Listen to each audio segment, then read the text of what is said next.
What do I mean by that? Okay, let's say we have a resistance zone over here, and now price is tapping into the resistance and it moves lower, and it tap again and move lower. What are retail traders thinking right now?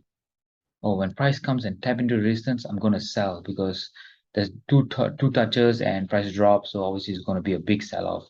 And so what retail traders will start doing is that they will start placing a bunch of orders, sell orders over here, aiming lower.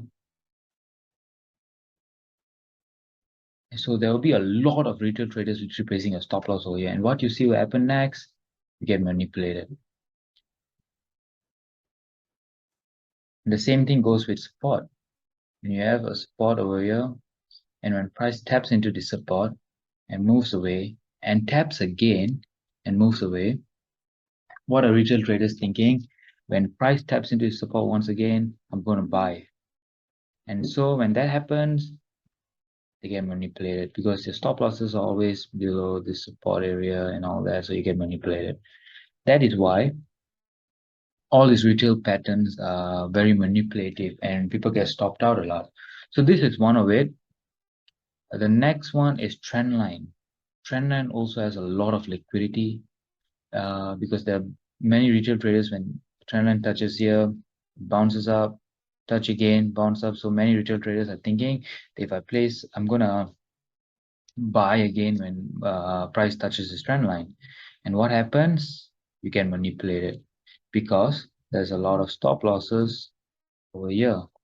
Stop loss over here, so you get manipulated.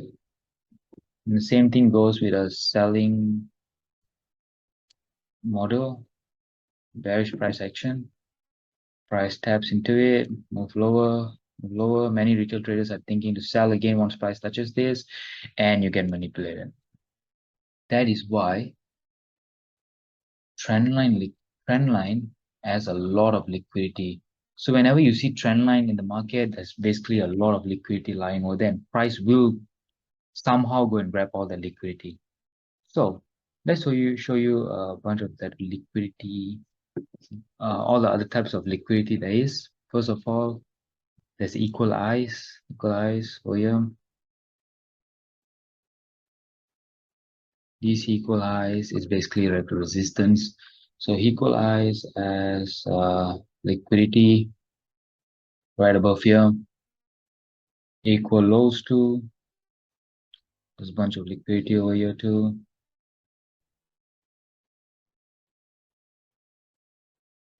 Same with double bottom and double tops. Double bottom,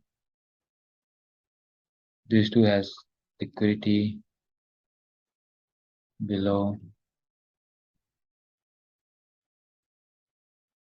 And double tops.